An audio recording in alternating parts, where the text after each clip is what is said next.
narinig ko yung katapusan ng speech ng ating kasamahan, si Congressman Erice, when he mentioned yung mga spokesperson ay nagpapalusot lang.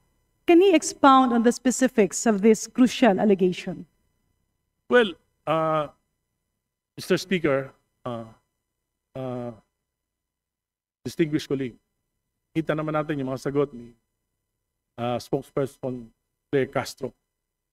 Kung naririnig po siya, kuminsan po, parang na-imagine ko, pag galit na galit sa akin yung asawa ko, ayaw ko na marinig yung mga susunod pang sasabihin. Sapagkat, bukod sa acerbic, nililigaw po. At instead na magkaroon ng clarity sa mga tanong, ay ibinabalik lang po sa ibang mga issue. Kaya sa tingin ko Mr. po, Speaker, can we categorically ask the Honorable Erice what specific statement of the spokesperson is he referring to and is alleging to as palusot?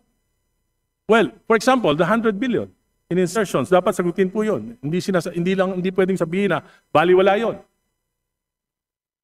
Yung 100 billion insertions, dapat po sagutin. Kasi po nakita ko yung listahan nun. For example, doon sa 100 billion in insertions, merong 1 billion for Philippine Coconut Authority. Yung sa listahan ni Congressman Saldico. Wala namang problema doon. Kung nagbago ang isip ng Pangulo at kailangan niya maglagay sa Philippine Coconut Authority, wala namang masama doon. Kung basta hindi ghost project. Kung tayo nga sa Kongreso, nakakapag-palit tayo nakakapag-insert tayo, nakakapag-divert tayo, yung Pangulo pa kaya, budget niya yun, yung hindi pwede magpalit? In other words, Mr. Speaker, distinguished colleagues, ang sinasabi po ba ng ating kagalang-galang na kongresista ay yung mga ipinapasok na line item during the bicameral conference committee, or the Committee on Appropriations of both houses, are recommendations from the President? Yes. Mr. And Speaker, he can change his mind anytime. May you reiterate? Pasensya na po, medyo hindi po klaro yung last statement. You can check the? Yes, for example, as I have said earlier, Mr. Speaker, kung nagbago ang isip, because ang budget po ginagawa natin ng Executive Department January pa lang. So, bago po dumating sa atin yan, 8 months, 9 months, bago po yung approval, almost 9 months na. Maraming mga exigency ang serbisyo na pwedeng magbago ang isip ng Pangulo, na pwedeng siya mismo ang magrekomenda ng pagbabago ng budget. And wala pong masama dyan. At for example nga, binibigyan ko na kayo ng specific example, at madaling malaman yan kung Pangulo nga o hindi ang nagpabago niyan. Patawag lang natin yung administrator ng Philippine Coconut Authority, tanong natin saan galing yung 1 billion na insertion. Hindi po ba natin ang katotohanan. Hindi po ba nararapat, Mr. Speaker, distinguished colleagues, na ang dapat nating tanungin ay ang miyembro ng Bicameral Conference Committee dahil ito naman ang naging proponent doon sa mga alleged insertions.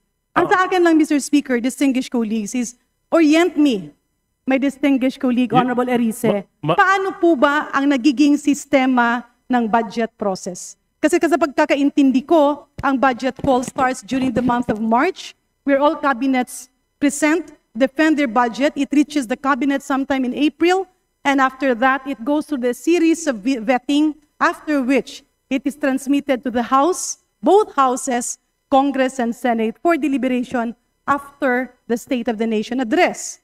Pagkatapos po doon ay nagiging GAB, nagiging GAA, pero doon po merong prosesong first reading, second reading, third reading, bicameral conference committee meetings, at nagkakaroon na nga ng pinal na bersyon kung saan pinipirmahan ito ng Presidente bilang pagsang-ayon doon sa ginawa na ng both houses after deliberation. Tanong, Mr. Speaker, nagbago po ba ang prosesong ito? At kailan po ito nagbago? Noong 19 Congress po, Mr. Speaker, nagbago po dahil napaka-super majority ang ating Kongreso. Alin po at ang napaka-malakas specific? po. Nung nakaraan po, wala po ako, nandun po kayo. Nung nakaraang 19 Congress, naroon po, Mr. Speaker, si Congresswoman Garin, ako po, wala nung 19 Congress. Pero alam po natin na napakalakas po ng Committee on Appropriations Chairman noon na si Congressman Saldico. Palagay ko po, hindi ganon, hindi mangyayari ito sa ating national budget. So ang naging problema, Mr. Speaker, ay ang naging kinatawan or head ng Committee on Appropriations, pero hindi na bago ang proseso ng pag-a-approve ng budget. Is that what I'm getting? Well, May mga pagbabago po dahil Alin po ang specific na pagbabago, Mr. Speaker, For sa example po budget yung process?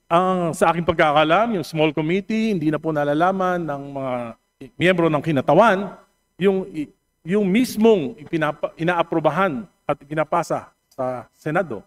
So Pangalawa dito sa mga pagbabago, meron pa po.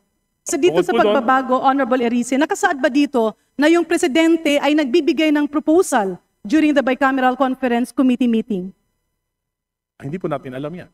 Sila lang po nakakaalam. And this is precisely my kaya nga po point. nagtatago na sila lahat. This is Lahat sila, wala na precisely rin my alam. point, Mr. Speaker, distinguished colleagues. Managot ang dapat managot. Kung sino man ang lumait at nanggulo ng proseso ay dapat managot. But we can't muddle the issue by finger pointing and saying na ito si Juan, ito si Maria, ito si ganito ang nagpasok. Mas lalong nagiging magulo ang sistema. Ang katotohanan, Mr. Speaker, with due respect, Honorable Arice, merong proseso, merong sistema, nagkataon lang na malamang may umabuso. At yung pag-abuso na yon ay hindi mo pwedeng ituro sa kahit sino na walang preba. If we want to reform the system, let us reform the system through a transparent budget process. Huwag yung turo dito, turo doon kasi gulong-gulo na ang Pilipinas. Gulong-gulo na ang mga tao. Let's base our comments, our statements on facts. Kaya balikan natin. Kung puputulin natin May I ang abuso respond, na to. Mr. Speaker? May I respond? Yes, if I may, Mr. Speaker, Can we that's why allow my the gentle question lady is, to finish? kung puputulin natin ang problemang ito, let us not have motherhood statements. That's a definite proposals to address the problem. So my question, Mr. Speaker, can the Honorable Erice enumerate the reforms that he believes are needed so that we will be guided to do this? Mr. Speaker, maliwanag po ang sinabi ko kung napakinggan niya. Sino po ang unang may responsibilidad? Ang Pangulo. 2023, GAA, sinalaula ng Kongreso. Binawasan ng pondo niya ng halos 300 bilyon. Hindi nangyari yan sa kasaysayan ng mga naging Pangulo sa Pilipinas. Pinabayaan niya, hindi siya kumibo. Yung kabinete niya, hindi kumibo. Specific yon. 2024, binawasan, sinalaula ng Kongresong ito, 500 billion. Binawasan ng President's budget, hindi kumibo ang Presidente, hindi kumibo ang ating mga kabinete. 2025, 473 billion, pati yung mga pondo para sa mga flagship projects ng Pangulo, inalis. Kaya na-delay na lahat ng mga proyekto. Hindi pa rin kumibo ang Pangulo. Hindi pa rin kumibo ang kabinete. Number one na may problema, command responsibility ang ating Pangulo. Very specific yan. Pangalawa, pinsan ng Presidente. Ang ating Speaker noon, si Speaker Romualdez. Hindi ba sila nag-uusap? Mr. Speaker, distinguished colleagues. Pangatlo. Can we allow the gentleman to finish? Yes, please. Pangatlo. Kitang-kita naman natin.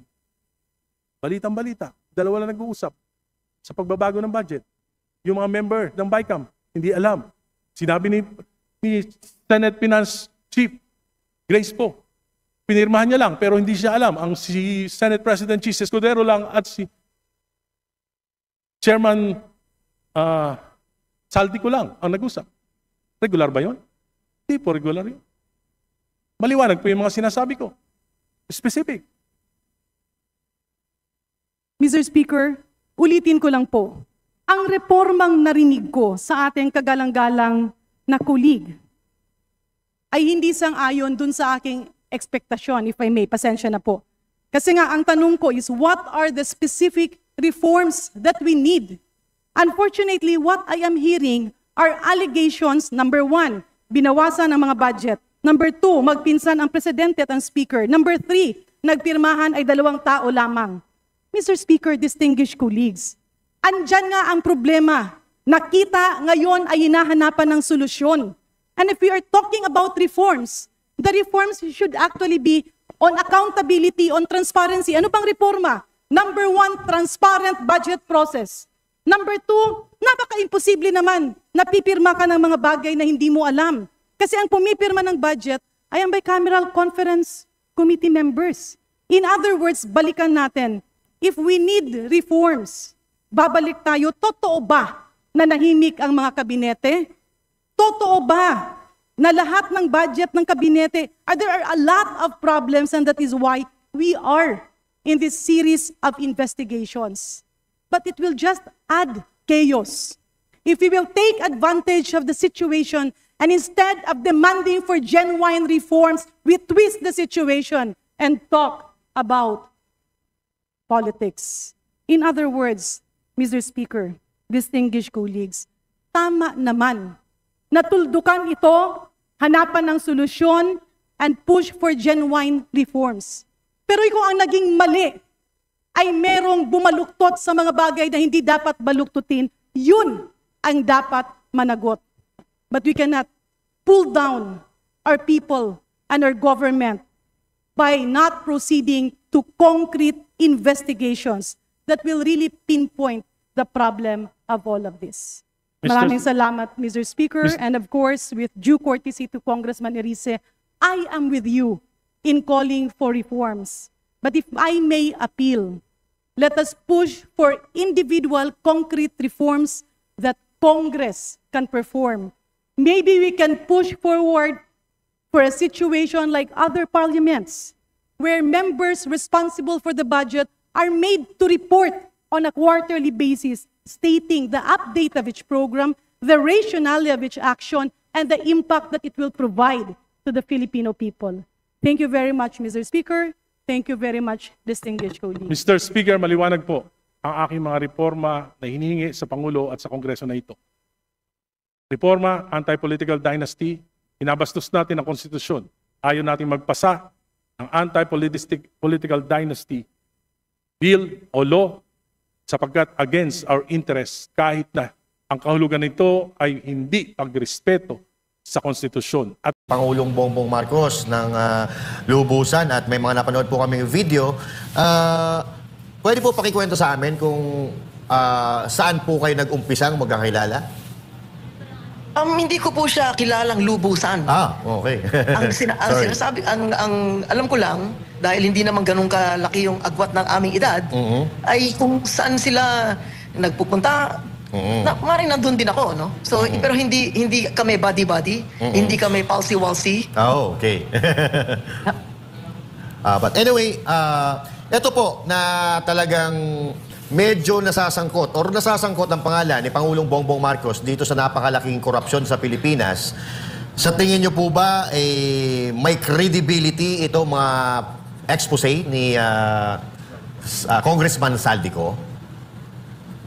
Mahirap kasing paniwalaan na hindi kasali, hindi lamang si Presidente Marcos o kaya si Speaker Romualdez at iba pang mga congressman o maaaring iba pang senador, no?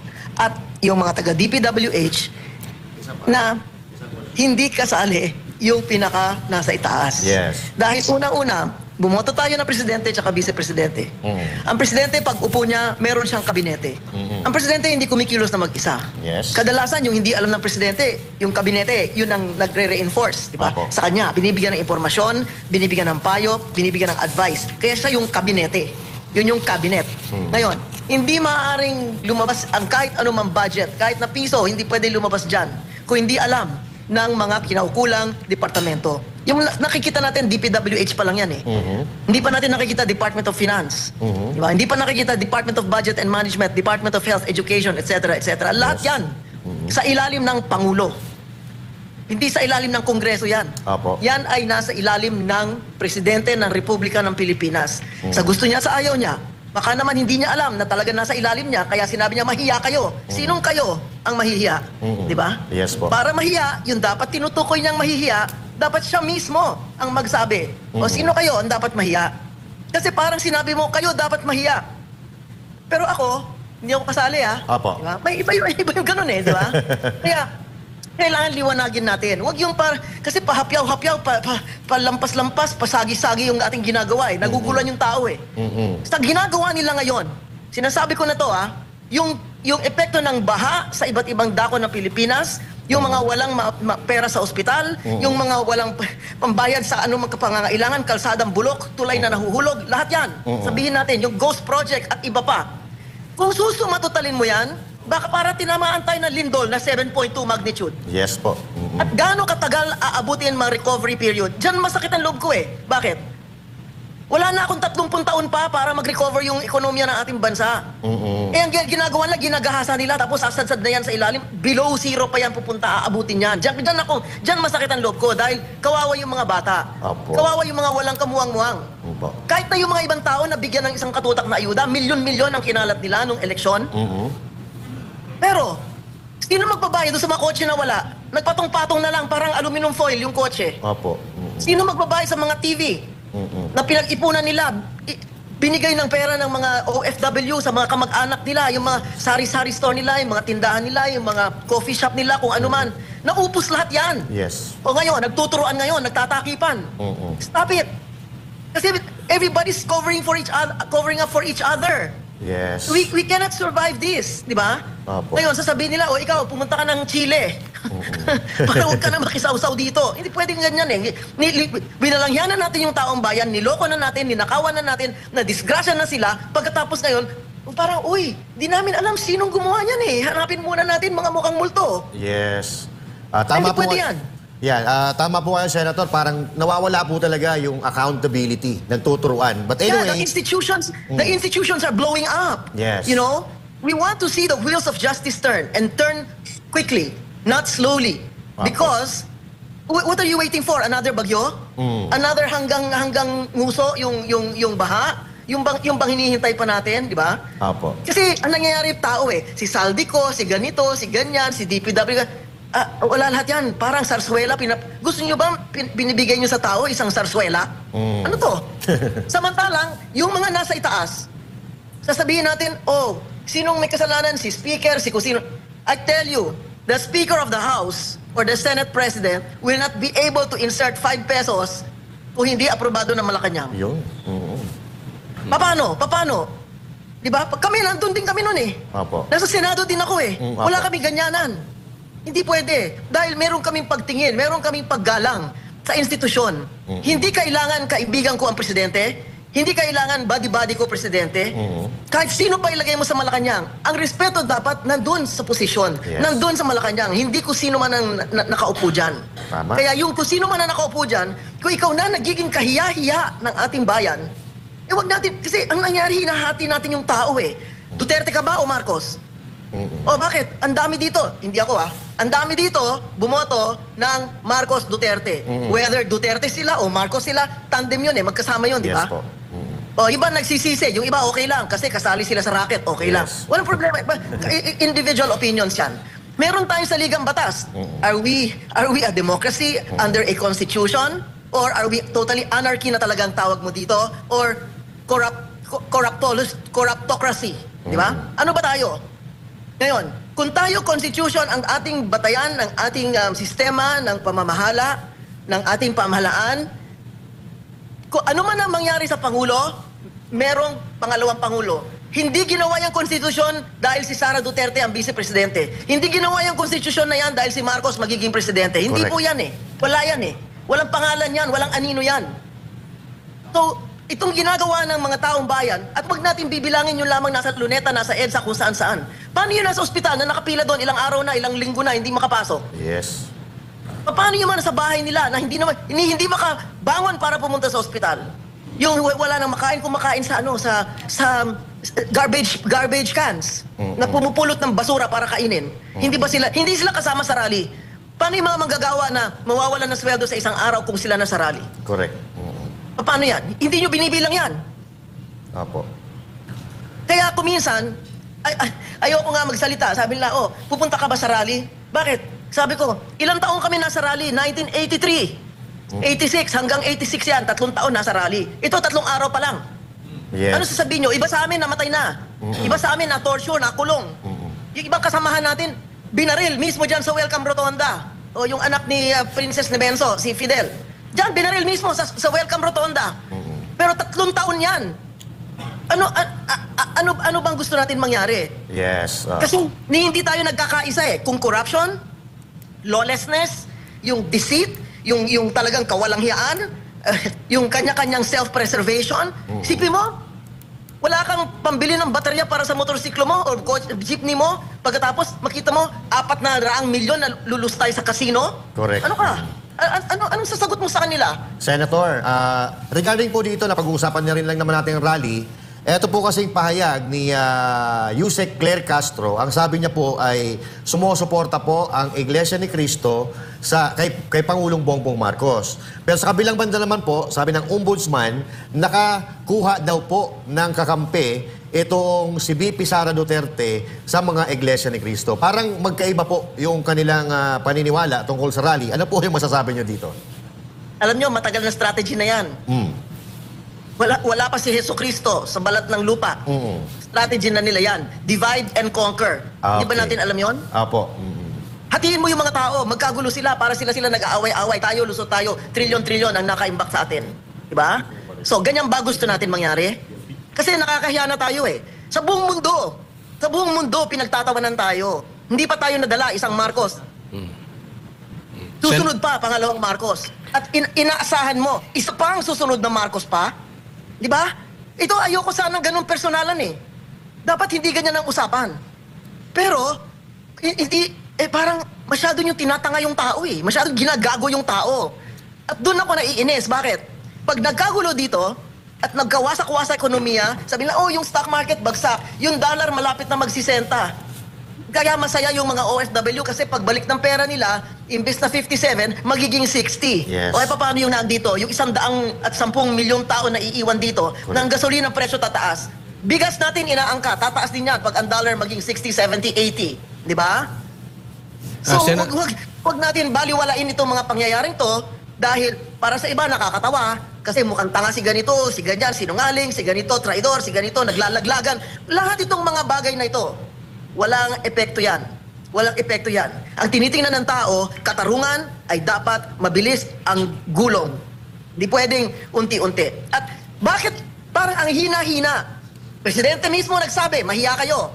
Presidente mismo nasabi na mahiya kayo sa korupsyon na ginagawa nyo at mahiya kayo sa dami ng utang na babayaran ng mga anak natin. Senator, si Coach Oli po ito. Ibig sabihin, hindi niya alam yon? Coach, si Coach Oli, Senator, may mga katanungan pa Hi, sa inyo. Coach! Senator, sang-ayon po ako doon sa sinabi niyong sumasadsad na tayo eh. Talagang medyo, hindi lang medyo, talagang malala na tayo, no? Meron po akong dalawang katanungan. Dahil kung susundan ko yung sinabi niyo, napapanahon na ba na ipanawagan ang Marcos resign? Pangalawa po, anong take niyo doon sa nagsasabi na wag nating pababain si Bongbong Marcos dahil ang papalit ay si VP Sara? Kasi sabi ko nga sa inyo, no? Si VP Sara, siguro ang pinakamahaba naming conversation ay, hello, good afternoon, ma'am. Yun ang pinakamahaba naming conversation. Walang personalan to. Pero sinabi ko kanina, meron tayong saligang batas. Sabihin na lang natin, hindi si VP Sara yung Vice President. Kung aso man yung Vice President, sinabi sa saligang batas, yung Vice President ang kukuha ng posisyon ng Presidente pag siya ay nawala, sa anumang paraan. So wag nating gamitin yung personalan. Kasi sinasabi natin, ikulong ang magnanakaw, ikulong ang mga kasali. O ngayon, kung halimbawa, kasama ang Presidente do sa gulo na ito, kasi hindi pwedeng hindi niya alam eh, paano mo paniniwalaan? Paano mo mapapaniwalaan kay Juan de la Cruz na exempted siya? Ang mga bulok ay lahat ng congressman, lahat ng senador, lahat ng DPWH, etc., etc. Yun lang ang bulok, pati BIR sama nyo na. Dahil yung BIR talagang nagigilit na yung mga liig ng mga negosyante dyan. Okay? So, sabihin mo, lahat ng tao bulok na. Ang isang hindi bulok, si Marcos lang ang hindi bulok. Dito sa buong bansa na to, siya lang ang hindi bulok. 3 taon tayo nasa ilalim ng pamumuno ni Mr. Marcos. Yung mga bumoto man sa kanya o hindi bumoto sa kanya, Pilipino po tayong lahat. Kung ano man ang ating kinalabasan ngayon, kung ano man ang itsura natin ngayon, sa sarili natin, pagtingin natin sa salamin, at sa buong mundo, kung ano man yan, 3 taon po yan isinagawa. Hindi po ibang tao ang gumawa dyan. Wala tayong proxy president, wala tayong substitute, di ba? Isa lang ang binoto natin na presidente, isang vice-presidente. Sila dapat ang mga laga dito sa kapakanan ng taong bayan. Hindi po yan dapat hold upin habang gising na ganyan, di ba? Kaya mahirap po eh. Mga kaibigan ko rin yung mga yan eh. Hindi ko naman kaaway sila eh. Pero sinasabi ko, anong isasagot mo sa taong bayan pag yan ang inyong pamunuan, di ba? Kaya yung pag-resign, Iintayin nyo ba na lahat ang buong kwento maibuo para ipakita kung gaano kabulok nangyari mula itaas hanggang ilalim? Kasi yung mga DE na yan, yung mga assistant DE na yan, wala pong magagawa yan kung hindi alam ng Secretary of DPWH at hindi makakagalaw yung Secretary of DPWH na yan. Si Manny Bonoan, walang magagawa yan unless sa taas, aprobado sa taas. Senator, yan ang ating problema dahil marami nagsasabi, hindi daw talaga bababato si Bongbong Marcos, si President Bongbong Marcos. So, magtitiis tayo na pagpapatuloy ang ghost projects for 3 more years, possibly. Hindi naman po nasa sa Presidente ang plano na umalis sa pwesto. Sa buong mundo, ang lahat ng Presidente na naalis sa pwesto, hindi po siya nagplano nun. Minsan, isang araw lang, 2 oras lang. Yung tatay na lang niya, pinlano ba nilang umalis? Hindi. Pinlano ba nila? Hindi. Karton-karton, kung ano-ano, mga alahas, mga pera, iba pa, titulo. Lahat dala-dala nila, nasa kahon ng Pampers, di ba? Okay. So, ibig sabihin, walang nagpaplano. Walang nagpaplano matanggal sa pwesto. Lahat yan, kapituko yan. Kapit-linta. Lahat yan. So, minsan wala na sa kapangyarihan ng Pangulo kung siya ay aalis o hindi. Wala na sa kapangyarihan ng spokesman, ng kabinete, ng kung sino-sino dahil lahat po sila kasabwat doon sa pagtatakip kung anuman yung mga anomalya na nakikita natin. Dahil yung nakikita natin, yun lamang ngayon sa DPWH. Nakita nyo na ba yung gawain ng BIR? Isang kaibigan ko nagbayad ng 7 million pesos. 7 million pesos. Magkano ang napupunta sa gobyerno? Wala pa 1 milyon. Saan napunta yung 6 na milyon? Yung isang kaibigan ko rin, may kilala ko, nagbayad 800,000. 800,000 na napunta sa gobyerno, 80,000. Hindi pa natin pinag-uusapan yan, ha? Binabanggit ko lang dahil ang buong akala natin matindi, malala na itong DPWH, kaya trilyon na pinag-uusapan. Kung idagdag mo yung mga iba na yon, at umabot yan ng 6 na trilyon, hindi na kaya ang tao isipin ilang zero yan, eh.